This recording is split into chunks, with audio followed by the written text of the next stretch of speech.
नमस्कार दोस्तों, जनता की आवाज़ में आप सभी का स्वागत है। मैं कन्हैया शर्मा। जैसे कि आपको मैं ये बता देता हूँ, उत्तराखंड के दर्शनीय स्थल का आपको दर्शन करवा रहा था। जैसे कि अभी ऋषिकेश की बात करें, यहाँ ऋषिकेश वगैरह आए और नीलकंठ मंदिर अगर आपने दर्शन नहीं किया, भोलेनाथ के अगर दर्शन नहीं किए तो आपने बिल्कुल भी कुछ नहीं किया। जैसे आज मैं इस वीडियो में, इस बुलेटिन में आपको दिखाऊंगा नीलकंठ के मंदिर के बारे में विशेषताओं के साथ साथ मैं बारीकी से पूरी जानकारी दूंगा और कहाँ से कितना दूर ये भी बताने की कोशिश करूँगा और दर्शन भी कराऊँगा। ऐसे ही नहीं कि ओनली फॉर नीलकंठ के बारे में बारीकी से बताऊँगा, किसने खोज की, कब हुई थी, ये पूरी जानकारी लूँगा।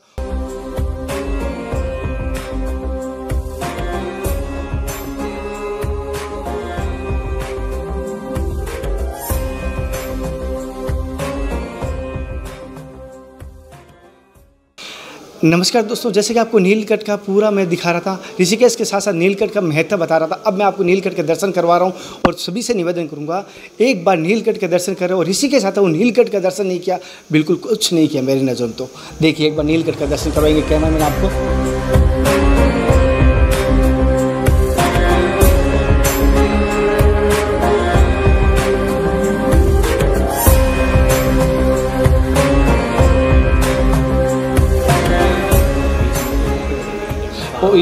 आप अच्छा, कंठ रूपी लिंग है। थोड़ा सा बता दीजिए इस लिंग के बारे में या शिवलिंग के बारे में विशेषतर थोड़ी जानकारी बताइए। भगवान शंकर जी ने जो समुद्र मंथन से निकला हुआ हलाहल को जो पान किए थे, कंठ में जो समाया था उनका, उसको शीतलता के लिए, शांत करने के लिए भोलेनाथ ने यहाँ 60,000 साल तक तपस्या की थी। उसके बाद बाबा ने जन कल्याणार्थ यहाँ इसी कंठ रूपी लिंग को अपने हाथों से स्थापित किए थे। उसी लिंग के दर्शन होते हैं नीलकंठ महादेव में। जय भोले की।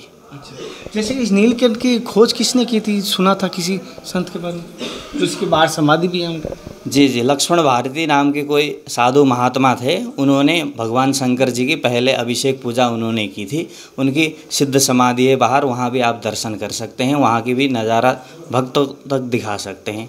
जैसे कि यहाँ कोई दर्शन करना आता है तो उनको क्या क्या भोग लगा सकता है यहाँ महादेव के, नीलकंठ के? भगवान शंकर जी को तो यहाँ जल, फूल, बेलपत्र और अपने इच्छा से जो भी आप चढ़ा सकते हैं, मिठाई वगैरह, फल वगैरह, ये सब चीज़ चढ़ा सकते हैं।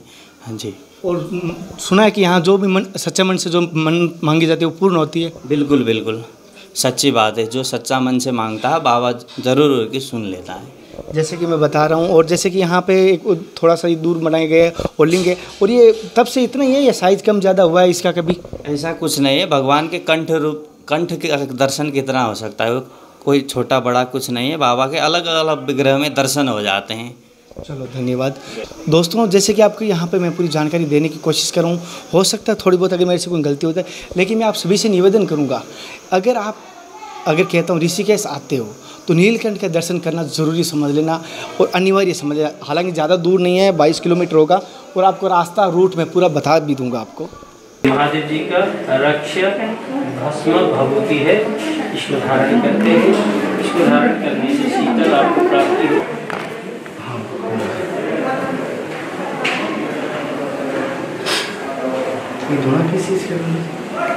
ये कपिल मुनि महाराज जी का धुना है, प्राचीन धुनी। जब महादेव जी यहाँ विस्पान के बाद में जब तपस्या कर रहे थे तो उन्होंने भस्म रमाने के लिए, अपने भस्म धारण करने के लिए उन्होंने ये अखंड धुना जलाया था। इसी धुना को फिर महाराज कपिल मुनि ऋषि ने अखंड ऐसे प्राचीन प्रज्वलित करके आ रहे हैं। और अभी जो महाराज जी लोग हैं, संत ऋषि मुनि लोग जो हैं, वो इन पे अभी भी हवन करते हैं, अभी भी इनको प्रज्वलित रखे गए हैं। और यहाँ पे हर कहीं से भक्त लोग आते हैं, अपनी स्वेच्छा से मनोकामना मांगते हैं, फिर उनका शीघ्र ऐसे पूर्ण होता है। और ये उन्हीं का चढ़ाया हुआ अखंड ये त्रिशूल है। भोलेनाथ जी का अनेक अनेक ये अस्त्र शस्त्र है, त्रिशूल, चिमटा, डमरू, और कोई सा भी धातु का चढ़ा सकते हैं। इसमें आप सोना हो गया, तांबा हो गया, चांदी का हो गया, जैसे कोई अपने भक्त लोग बोलते हैं। तो ये अखंड धुनी है, या भक्त लोग आके माथा टेकते हैं, भभूति भस्म धारण करते हैं, घर के लिए ले जाते हैं। महादेव जी का रक्षक भस्म भभूति है, इसको धारण करते हैं।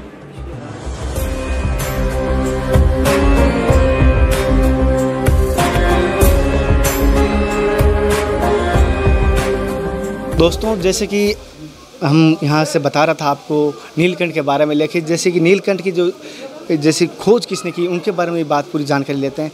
जैसे कि मैं पंडित जी, ये पहले तो मेरी तरफ से आपके चरणों में कोटि कोटि प्रणाम। जय जय बोलेंगे। पंडित जी, मैं ये जानना चाहता हूँ ये समाधि किन की है और क्या महानता है इन समाधि की? ये समाधि महंत श्री लक्ष्मण भारती जी महाराज की है।